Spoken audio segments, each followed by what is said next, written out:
What is going on, guys? Brad here from Pickdawgz.com, and I got a pick in this Browns versus Bengals game going down on Sunday, December 22nd, 2024. Here at Pickdawgz, we drop the most free pick videos at anyone. So click that subscribe button, drop a like. It helps us out a lot. If you guys are looking for the picks like the best, the picks like the most, including my $15 pick of the day, go to Pickdawgz.com, click the premium pick section, or click the link in the description of this video. You will find all my plays there. For all my big bettors out there, we do offer a VIP one-on-one service. This is for people with big bankrolls and high rollers, whereas our normal premium picks have a little something to offer to everyone. So VIP sounds like something more up your alley. Text the number on the screen, and my man Kosti will get right to you. Alrighty, guys. Hope everyone's doing well. We got a nice little AFC North matchup with the Cleveland Browns headed into Cincinnati to play this Bengals team.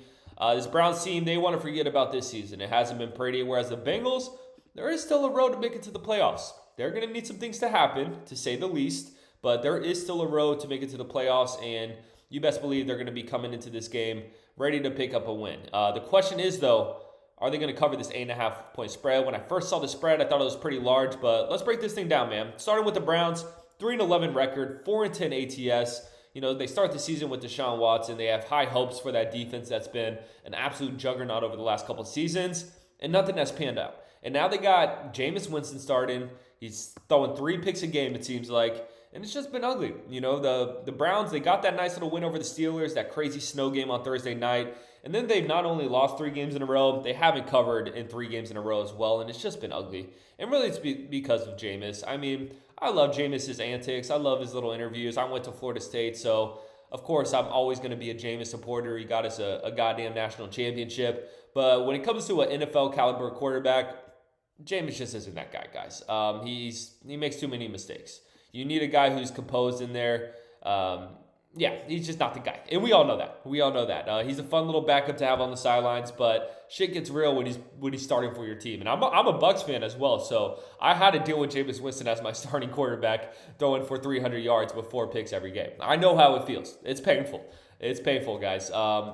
But I will say, man, it's been really tough for the Browns. But man, 8.5 points in a divisional matchup, it's kind of hard not to pass up. But I mean, looking at the Bengals, 6-8 record, even though it has been a bad season for this team, it's been a disappointment of a season for this team. They are 8-6 ATS. They kind of been a nice little moneymaker, especially as of late. You know, they covered in their last 2 games. They really ran up the scoreboard. We got a bit lucky with the Bengals cover against the Cowboys. There was that blocked, muffed punt, and then Jamar Chase got a long touchdown for that cover. So got a bit lucky there, not going to lie. And then the 3 games before that, they lost to the Steelers, Chargers, Ravens.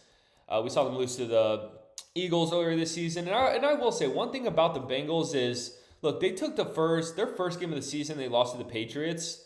But other than that, you know, they've beat up on the bad teams. You know, we saw them beat up on the Giants, the Raiders, like I said, the Titans in their last game. What they've struggled with is the better teams in the league, and they haven't had the easiest schedule. That's for damn sure. So in this game, man, the Bengals are going to win this game, guys. It's just 8.5 points for a divisional game.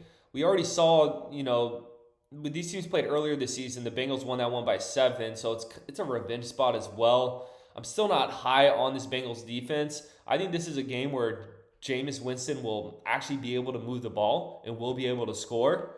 And for those reasons, I am going to take Jameis Winston and the Cleveland Browns plus 8.5 points. You know, if the Bengals had just a tad bit of better defensive capabilities, I would probably lean Bengals, but that defense just is so bad, guys, that I think they will be able to move the ball and score some points here. So give me the Browns plus 8.5. It's not going to be pretty. It's not gonna be great. Joe Burrow is gonna throw the ball all around in this Browns defense, but I think the Browns are able to do enough to stick within it. I think this is a 4 to 7 point win from the Bengals here. So give me the Browns plus 8.5. I appreciate you watching this. Drop a like, drop in the comments who you're taking in this one. You can follow me on Instagram at BradWinsBets if you want to follow my handicapper career more closely. But most importantly, subscribe to Pick Dawgz on YouTube because we're just trying to help you guys win some money. I'm gonna catch you on the next one.